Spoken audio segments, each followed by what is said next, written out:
If you are experiencing chronic pain or you wanted to harness the power of the mind, then this episode is for you. We will discuss holistic healing techniques to help you achieve lasting, long results. Have you watched the documentary Heal? Yes, we are going to talk about that. We know that we have more control over our health than we have been taught to believe. Listen to this episode to discover how our thoughts, beliefs, and emotions have a huge impact on our health and our ability to heal. Are you ready? Come and join us.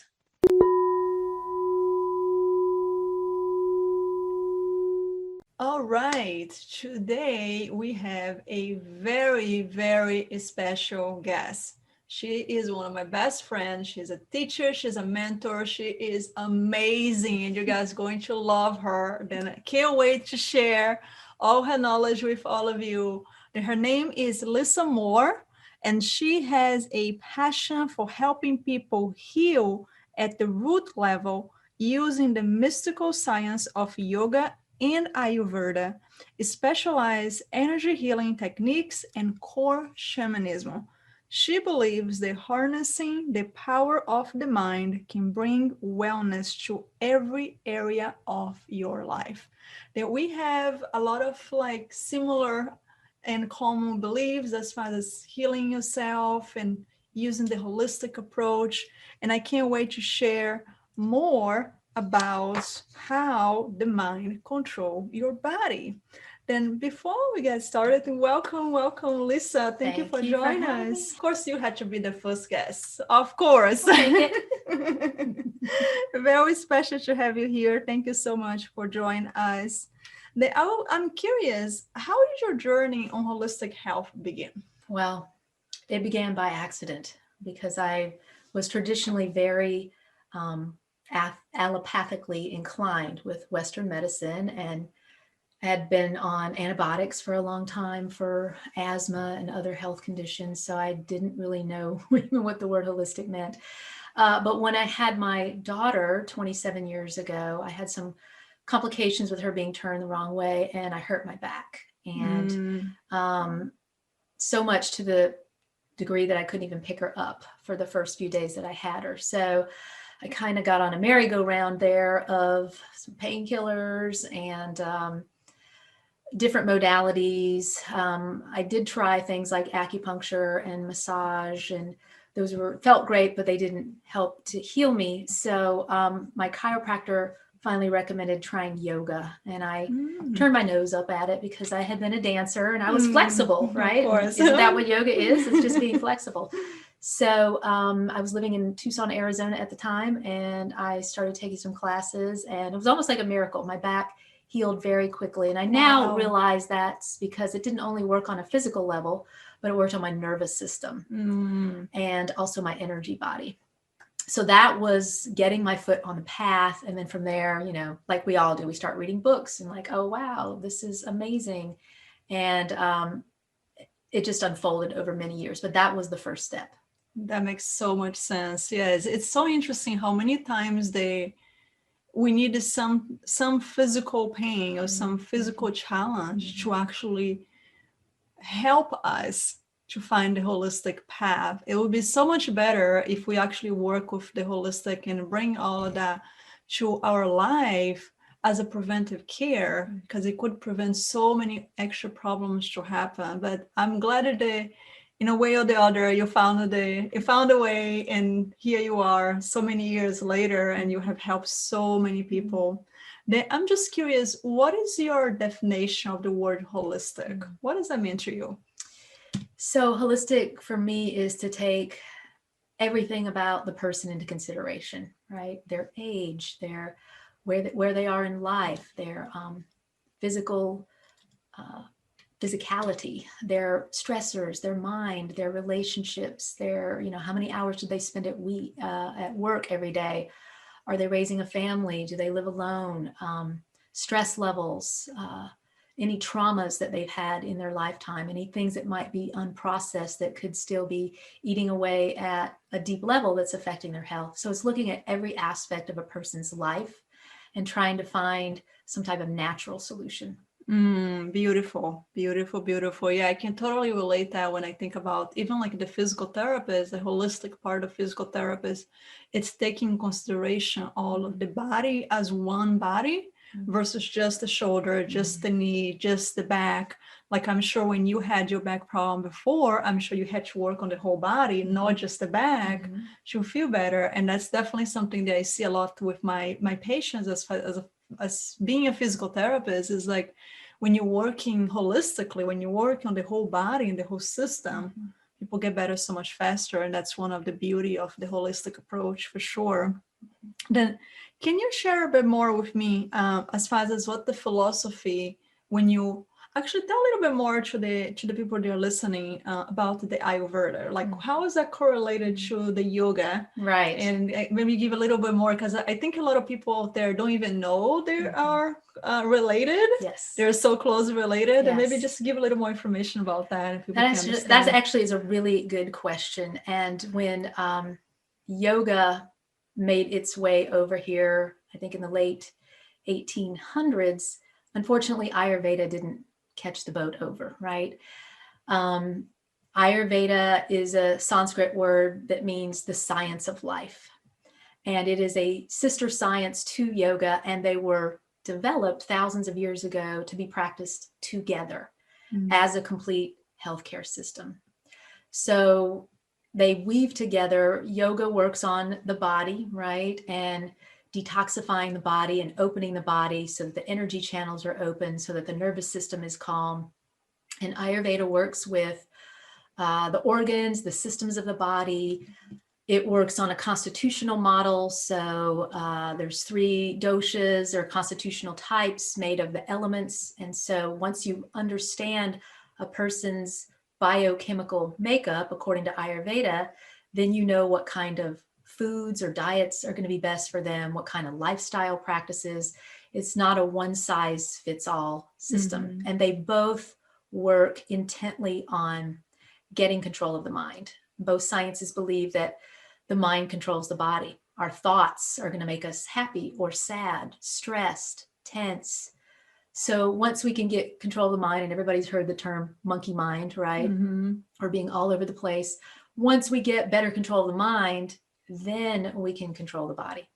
Absolutely. Then let's definitely go deeper to that topic, because that's one of my favorite topics, like how much control the mind can have over the body, and the other way around as well. Like when we learn how to manage the nervous system and the vagal response and the parasympathetic and sympathetic system, all that nerval kind of like reaction, when we learn how to manage that, how much better can we feel?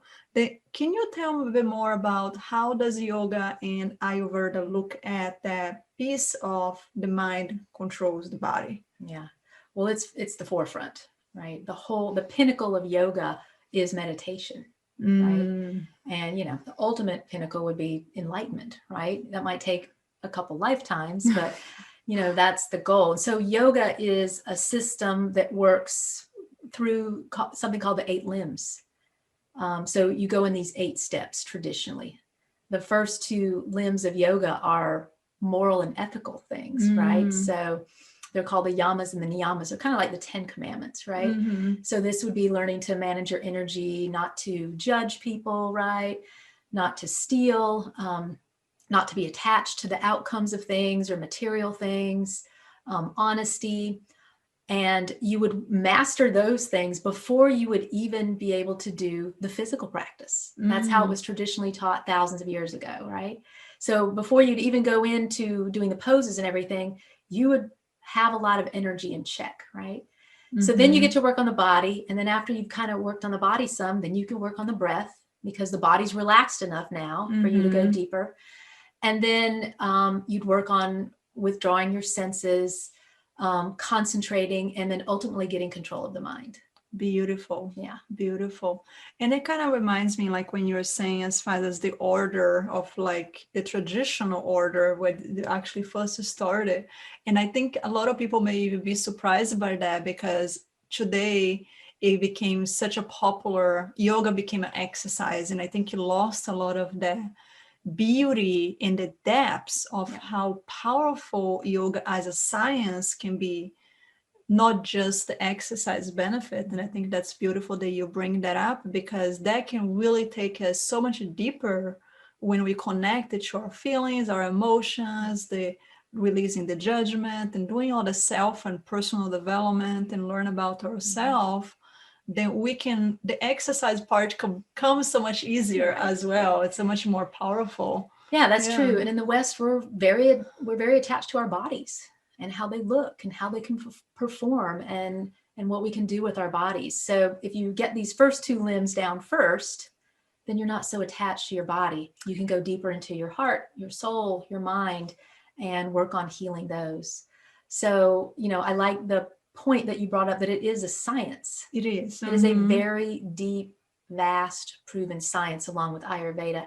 And that's something that is just, it's missing a lot over here, for sure. Yeah.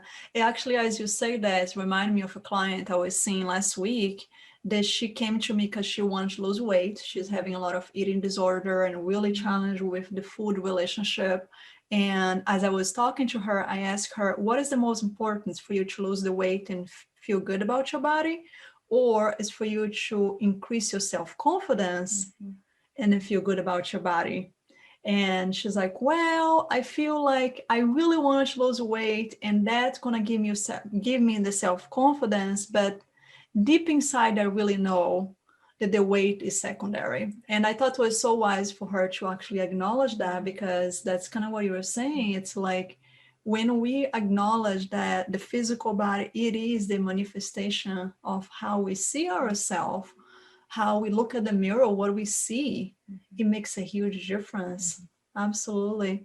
Can you give me some example of experience that you had before where you notice like how impactful is the mind over the body?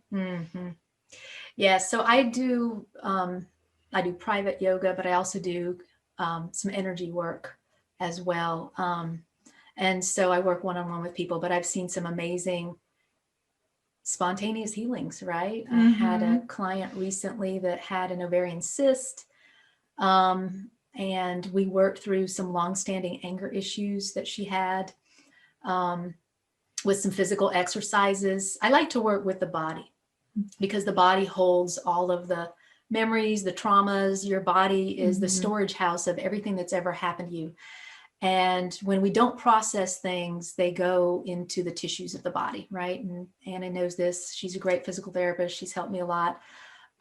So the body keeps the score, right? Absolutely. So I have exercises and things that I do with the body to do what I call ripening the charge, ripening where is the energy stuck? Is it your shoulder, which is really your heart or lungs, issue? Is it in the gut? There's something in your life that you can't digest, right? So, we did some exercises. She released a lot of longstanding anger that she never processed. And she went back to the doctor to have an ultrasound to decide what to do with the cyst, and it was gone just a few days after our work. So that is a very strong example of the mind controls the body. I also work a lot with mantras, sound vibration, right? And I had a lady recently that had a lump in her breast, and she did a certain mantra that she had selected and went to the doctor, and it was gone. And that's what she attributed it to. You always need to go to the doctor and get things checked out. Yes. I'm going to say that for sure. Work with your doctor. Let's put a big disclaimer. Yes. Make sure that you follow your doctor's direction. Everything that we are talking about, it is complementary. Exactly. But I totally agree with, I actually had a personal experience myself where I had the dysplasia on my uterus, and it also just disappeared. I did my healing journey, and we get to the details on that some other day, but it was gone. Like the doctor looked at me and said, like, I can't believe it. What did you do? This is impossible. And it's such a good way to remember that we have the power of healing and giving that power back to us. Yes, we do need practitioners. We do need people like Lisa to help with your diet and the healing and the movement and things like that. We do need practitioners like us to support the healing journey. But in the end, the body is the one that's doing the healing. And remembering that when we give that power back to our body, the body knows what to do. It just needs a little support, and then we can get there. That's absolutely true. And you and I have talked about this before, but sometimes we think that healing has to be hard and arduous and needs to take a long time, and we need to go see a lot of people and take a lot of things. And I have found that not only personally, but with a lot of my clients, that is not true. Healing can be instant. It can be spontaneous. And a lot of it is just changing your perception and taking back your power, getting connected to your body, getting down in it and listening to it. And usually the answers are there. Absolutely. That is such a good point. It actually reminded me, like when I was working just as a physical therapist, like the average physical therapy takes about 24 to 32 sessions to heal someone for one body part. Like if you go to the insurance, it's one body part per session because the insurance doesn't want to pay more than that. But anyways, and when I started incorporating the holistic approach, the whole body, the healing energy, the mindset shift, I had patients that come with one session.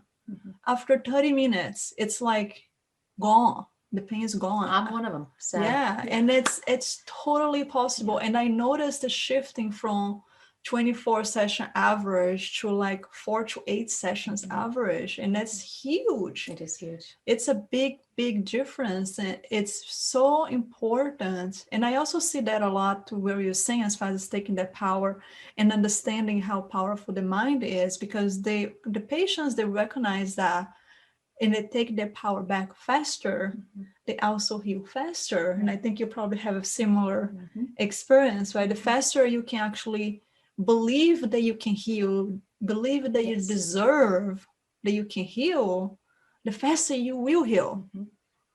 I find that to be absolutely true.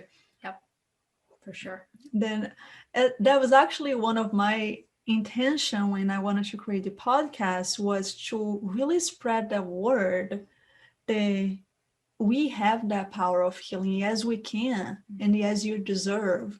That if anybody ever told you otherwise, that is not true.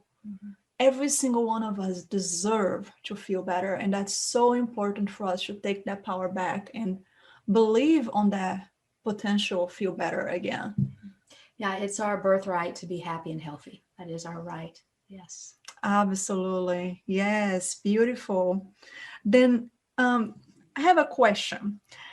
What are 3 tips that you wish all your clients knew to improve their health? Okay. The first thing I would say, and this is from the sciences of yoga and Ayurveda, is that the mind controls the body, right? You know, that feeling of when you're happy as can be, and then you get a phone call that, you know, your mom is sick, or, you know, your kid did something bad at school or whatever, and your whole mood changes. It only changes because your mind shifted into some other, you know, degree or some other realm. So we understand that the mind controls the body. That's the first thing. And the more power you have over the mind, the quicker and the easier you're going to heal. The second thing I would like people to know that, and I tell this to my students all the time, whatever the question is, the answer is meditation. Meditation is the answer to just about everything, because that is how we learn to control the mind. The mind cannot be controlled when it is full of information, full of thoughts, worry, stress, anger. It's like this compression. So in order for the mind to be expansive, we've got to be still. We've got to be silent. We've got to have room for healing to occur. So the good thing about meditation is that there's so many different ways to meditate. You know, it's not just sitting there like this and just being still. In fact, that's scary for a lot of people. You know, the first time somebody ever did that with me, and it was at a time in my life when I had a lot of anxiety, I abandoned it for years. So there's many different types of meditation. I always meet people where they're at with that. And then the last thing I would say is you have got to get down into your body. Most of us are detached from our body. We're in our heads, we're in our minds, and all of our energy is up, and we're giving our energy away, right? So once we get seated or rooted down in your body, and I didn't even know what that was for years. I didn't even know what that meant, right? Being grounded, being present. But once you can get down in your body, then you learn to listen to that. And your body will tell you signals, it will give you messages, it will give you wisdom, right? So getting down in your body, learning to meditate, and getting control of your mind are, to me, three of the most important things you could do in your healing journey. Beautiful, beautiful. And that third part is so important as foundation for so much of the things I teach, and know that. And for the listeners, they are my clients, and know that's what we call the body wisdom, or your intuition, really listening to your intuition to get all those messages that Lisa is referring to. And the more we can connect to our body, the more we can listen to those wisdom that we already have inside.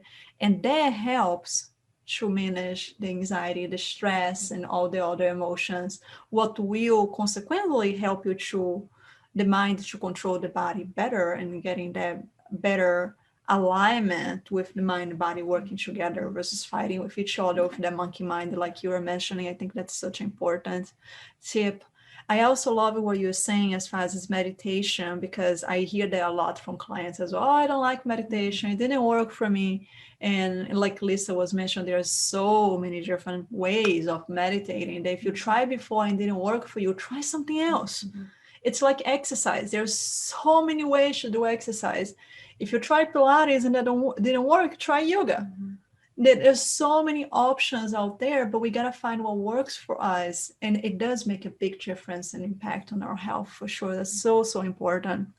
And can you maybe lead us with like a short meditation and people can... Yeah, I'll do a really quick meditation. This is when you talked about there being so many different ways to meditate. I work a lot with the breath, right? Because people can feel the breath, they can sense the breath, they can access the breath. So using the breath is a really nice gateway to meditation.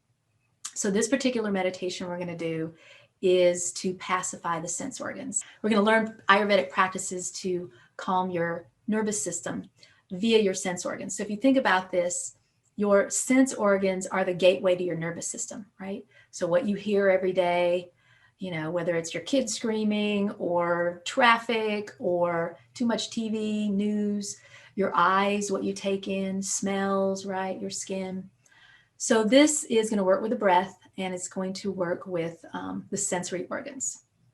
So go ahead and sit down. You can do it even laying down. I'm going to sit down and I'm going to do that too. Okay. So go ahead and get comfortable and just get seated down in your body. So just feel your energy come down. If you're sitting in a chair, feel, you know, your hips on the chair, feel your feet on the floor. If your hands are on your lap, connect to that. And just this downward current of energy. So tuning into gravity, right? Getting present. And then bringing your awareness just inside of your nostrils and just starting to sense the breath moving in and out. So just being mindful of the breath.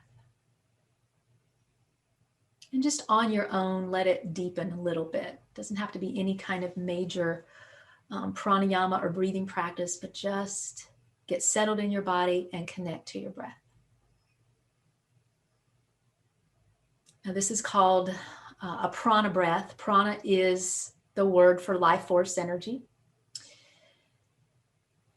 Prana can be nourished by this practice. It can bolster up our sense organs. So now that you're in touch with the breath and you're seated in your body, we're going to work on building our life force energy, or prana. So what I want you to do as you inhale is I want you to imagine that you're breathing in through all of the sensory openings in your head. So that you're breathing in through your skin, your eyes, your nose, your ears, your mouth. And when you take that inhale, I want you to hold your breath for a few comfortable seconds. And I want you to concentrate your energy right between your eyes, kind of just in your forehead. And then as you exhale, I want you to imagine that you're breathing through, we call it the third eye. You're breathing through that point between the eyebrows and your forehead. So that's it. You're just breathing in through the sense organs into that third eye space, holding your breath and let that energy build up nice and strong. And then exhale, breathe it out like it's a beam of light or a laser beam. Make sure you take a complete exhale, and we'll try 5 more rounds together.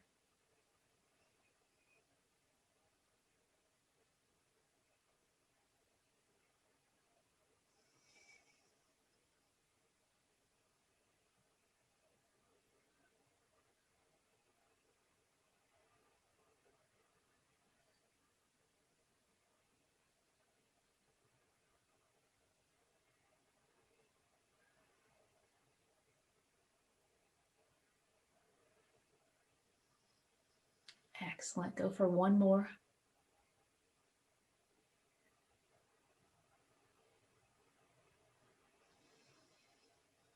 And when you feel complete, you can just let your eyes flutter open.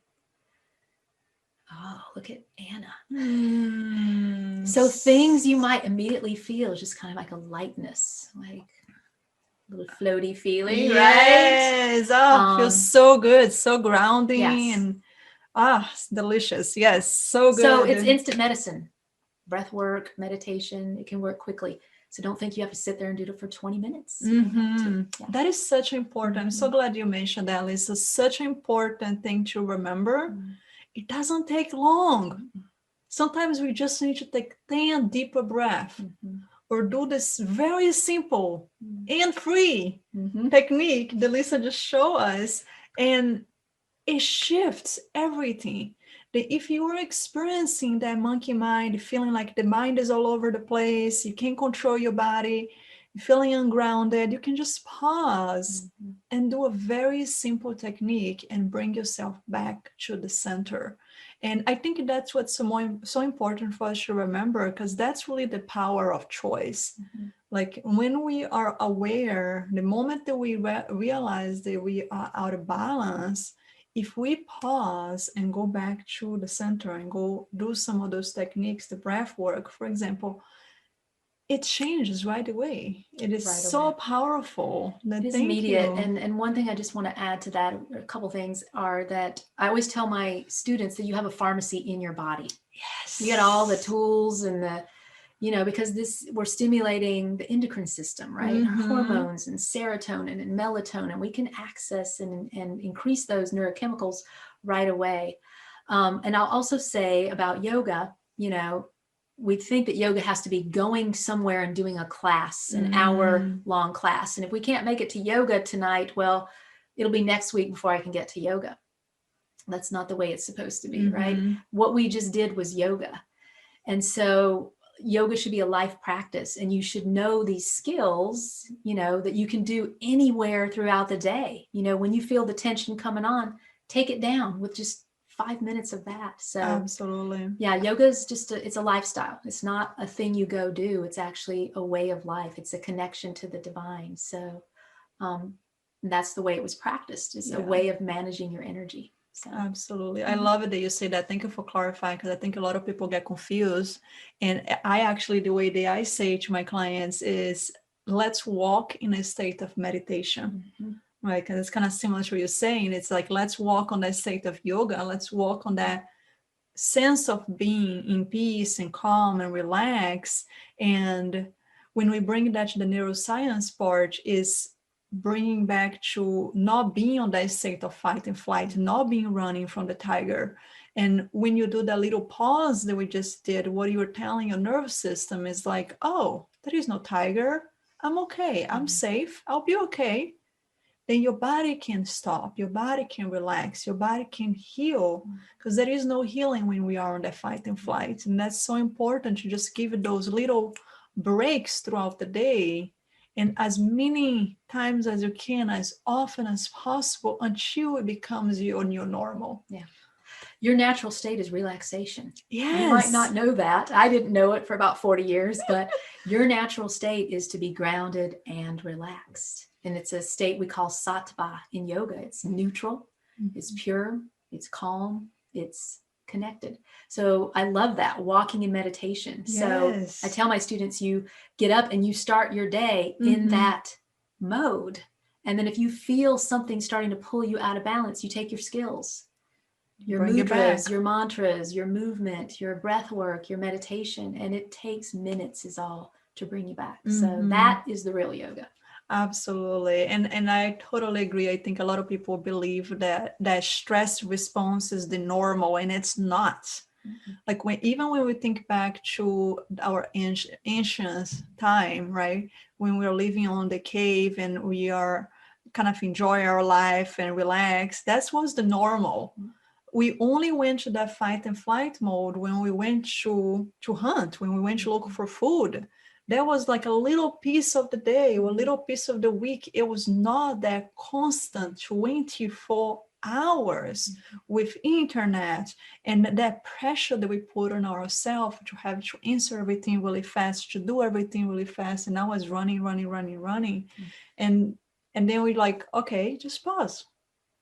And then your nervous system is like, thank you. Right. And we almost feel guilty if we pause, right? Because we're supposed Yes. to be doing something. We got to be taking care of something or somebody. And that's hypervigilance. And it can feel weird at first. It was for me. I felt you always feel like you need to be doing something, right? Yeah. And we don't need to be doing nearly as much as we're doing every day. So. Absolutely. And I think that's what come back to the mind controls the body, is like when we give ourselves that permission to pause, even though it feels uncomfortable, even though it feels wrong, even though it feel whatever different for you. But the moment that you give yourself that permission to pause, you immediately feel the difference in your body. And that's the important piece, is like, okay, if you are stressed, you're feeling more pain. If you relax, the pain decreases. Well, what do you prefer? Yeah, absolutely. Right? It's a very simple choice. Right. It's just one or the other. And most of the time we don't realize that we even have that choice until we actually pause and try. Then I would highly encourage you, the listening today, to practice that for 30 days. How does that feel if you pause 5 times a day? Put an alarm on your phone. Pause 5 times a day and do the breath work that Lisa was teaching us today. Or just focus on your breath for 5 minutes. Something super simple that you can commit with. And then after 30 days, notice the difference that creates in your life, because I can guarantee you that's going to make a difference. It will be profound.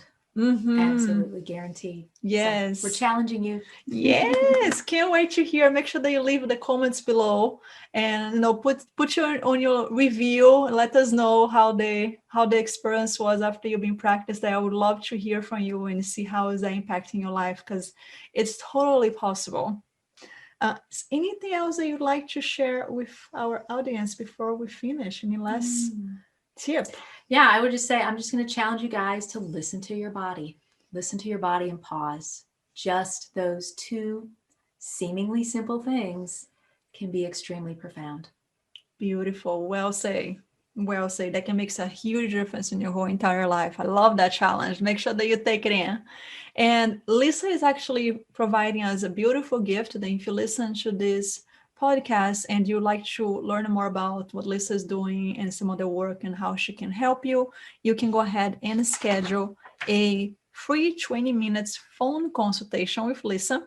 And I will put the information below as well for you to contact her. Yes, fantastic. Highly recommend her work. Everything that she does is amazing. We collaborate together really well, and we have a lot of patients in common, and it's beautiful. The complement of each other as a team. We need a team sometimes. Then no one therapist is enough, and it's beautiful to be able to have people like Lisa. That I highly recommend to all my patients when they need that kind of service. And if that's you, make sure that you contact her and get more information.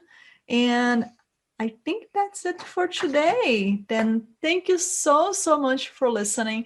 And if you feel like that was helpful, please share that with your friends, your family, anybody that you know that needs to hear that information today.